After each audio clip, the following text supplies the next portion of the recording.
Hello guys, welcome back to my YouTube channel.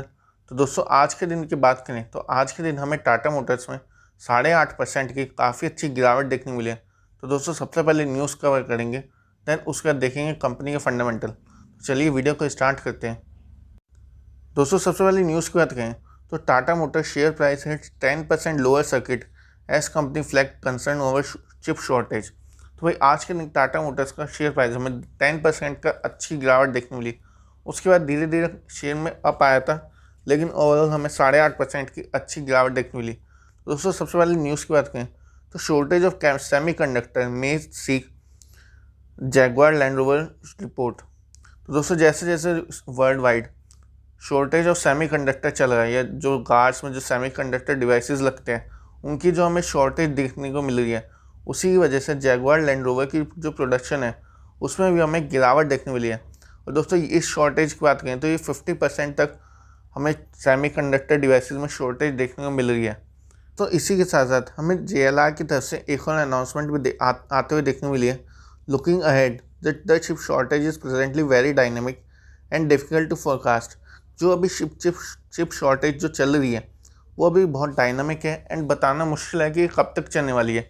लेकिन based on recent input from supplier, जो supplier से जो input मिल रहे हैं, we now expect chip supply shortages in the second quarter ended September 30। तो सो ये जो ये जो शॉर्टेज चल रही है ये जो सितंबर का क्वार्टर है, सितंबर 30 का जो क्वार्टर है वहाँ तक भी जाने वाली है। एंड ये उसी के साथ साथ to be greater than in the first quarter, और सेकंड क्वार्टर में ये उससे भी ज़्यादा बढ़ने वाला है एंड थर्ड में उससे ज़्यादा भी बढ़ सकता है, जो कि सारे बिजनेस को अच्छा खासा इम्पैक्ट देने वाला है। दोस्तों, ये अनाउंसमेंट थी टाटा मोटर्स की तरफ से। दोस्तों, उसके बाद बात करें कि अभी तो टाटा मोटर्स ने बोला है कि इनकी सेल्स में जो है वो डिफरेंस आ सकता है, सेल्स डाउन जा सकती है। लेकिन जो पास्ट की जो सेल्स थी उसकी बात करें तो जैसे आप यहाँ देखोगे, retail sales for the first quarter ending June 2021 were 1,24,537 वाली।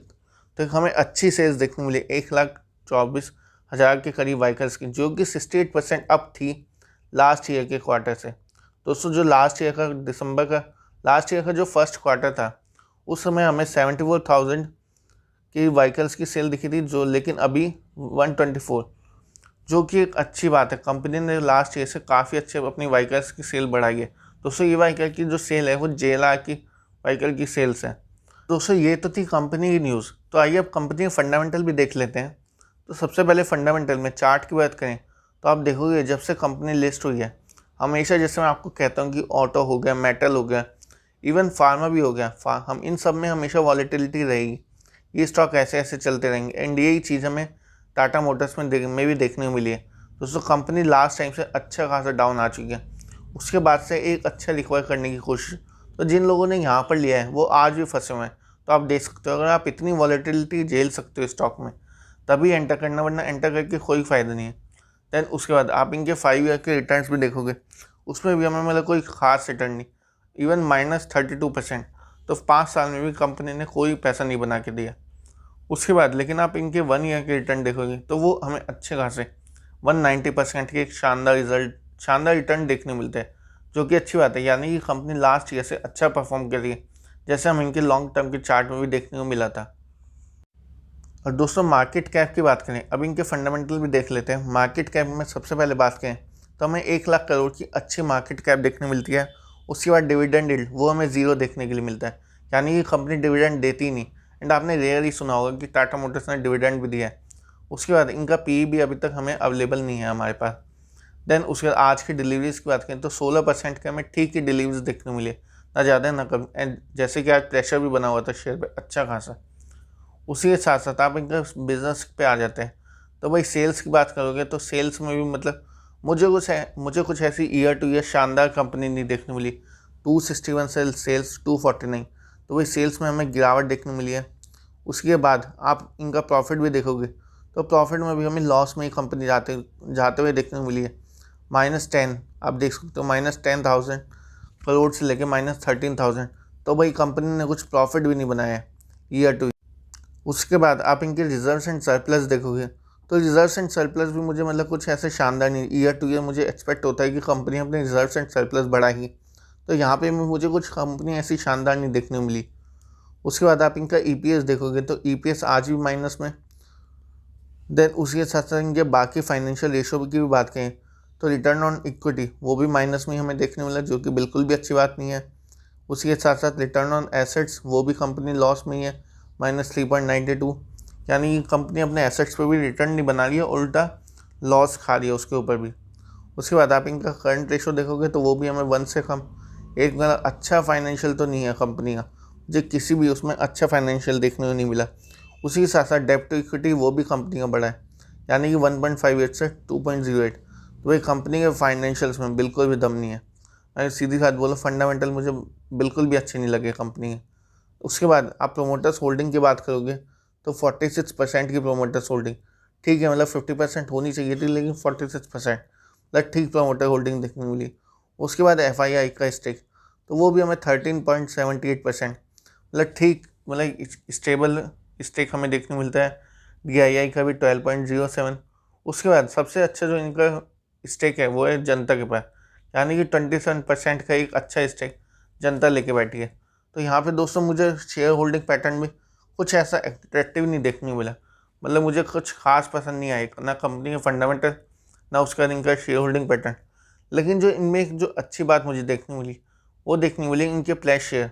जैसे आप यहाँ देखोगे मार्च 2020 के क्वार्टर में कंपनी के पास मतलब कंपनी ने अपने अच्छे खासे शेयर्स गिरवी रखे हुए थे, 42% में से अपने ने 3.95% अपने शेयर्स गिरवी रखे हुए थे, लेकिन लॉन्ग टर्म कंपनी ने वो अपने छुड़ा लिए एंड कंपनी का अभी सिर्फ 1.82% ही शेयर्स गिरवी है।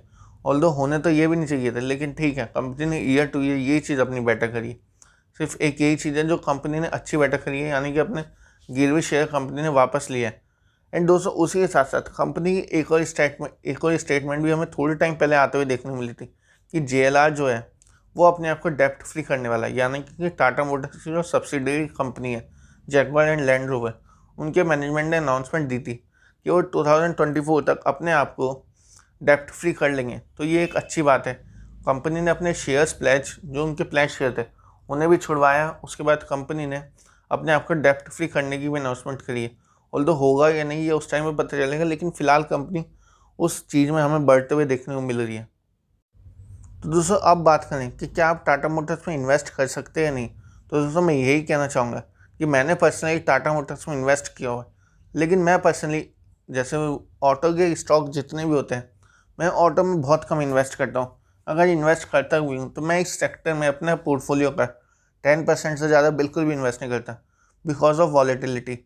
ये सेक्टर क्या होता है ये बिल्कुल नहीं चलेगा, देन उसके बाद अच्छी खासी जंप, उसके बाद अच्छी खासी गिरावट, तो ये ऐसे ऐसे चलने वाले सेक्टर हैं। मुझे ऐसे सेक्टर बिल्कुल भी पसंद नहीं आते। बट आप लॉन्ग टर्म में देखोगे तो टाटा मोटर्स में मुझे एक जो अच्छी बात लगती है वो लगती है इनका EV का बिज़नेस। जैसे आप सबको पता है कि इलेक्ट्रिक व्हीकल्स ही 2030 का फ्यूचर है, तो मैं बहुत ही लॉन्ग टर्म की सोच के चलता हूँ। मैं किसी भी शेयर्स को कम से कम मतलब 5 साल तो मैं होल्ड करने की सोचता ही हूँ, उसी के बाद मैं सेल करने की सोचता हूँ।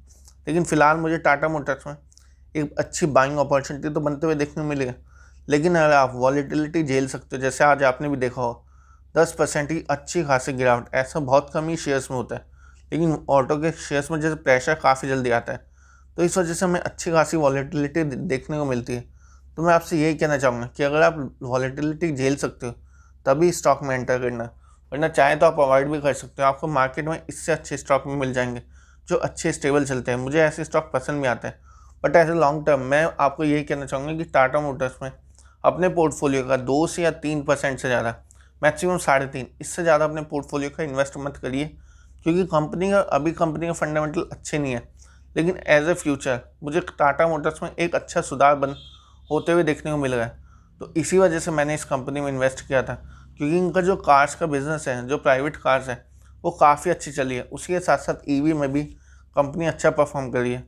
एंड रिसेंटली में कंपनी ने अनाउंस भी किया है कि 2025 तक कंपनी 10 से लेकर 15 तक EV कार्स लेके आने वाली है। तो इस सेक्टर में तो हमें कंपनी अच्छी परफॉर्म करते हुए देखने मिले। तो मैं आपसे यही कहना चाहूँगा कि मैं अपने पोर्टफोलियो का 2 से 3% से ज़्यादा मैं इस कंपनी में इन्वेस्ट नहीं करता और ना ही करने की सलाह दूंगा। लेकिन अगर आपने नहीं लिया हुआ तो आप ले सकते हैं। करंट मार्केट प्राइस में मुझे एक अच्छा लेवल आ गया है इस शेयर का, अच्छी खासी इसमें गिरावट बन चुकी है। और अगर आपने लिया हुआ है तो बिल्कुल भी मत घबराइए। कंपनी आप लॉस में तो बिल्कुल मत बेचिए अगर आपने लिया भी हुआ। कंपनी अभी अच्छा परफॉर्म कर रही है, धीरे धीरे अच्छा परफॉर्म करने की कोशिश करिए। उसके साथ साथ कंपनी जो एक और आज मुझे अच्छी बात लगी कि कंपनी या बोर्ड ने अपने आप बता दिया कि हाँ हमारा बिजनेस इफेक्ट हो सकता है इस वजह से।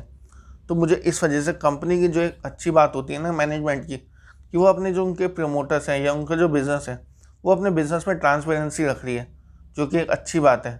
तो दोस्तों मैं यही कहना चाहूँगी कि लॉस में टाटा मोटर्स को बिल्कुल मत बेचिए, लेकिन अगर आप लेने की सोचें तो 2 से 3% से ज़्यादा 2 या 3% से ज़्यादा अपने पोर्टफोलियो का इसमें इन्वेस्ट बिल्कुल मत करें। तो यही मेरी राय थी इस स्टॉक को लेके। तो आई होप आपको वीडियो पसंद आई होगी। अगर वीडियो पसंद आई तो वीडियो को लाइक कर देना एंड उसी के साथ साथ चैनल को भी सब्सक्राइब कर देना।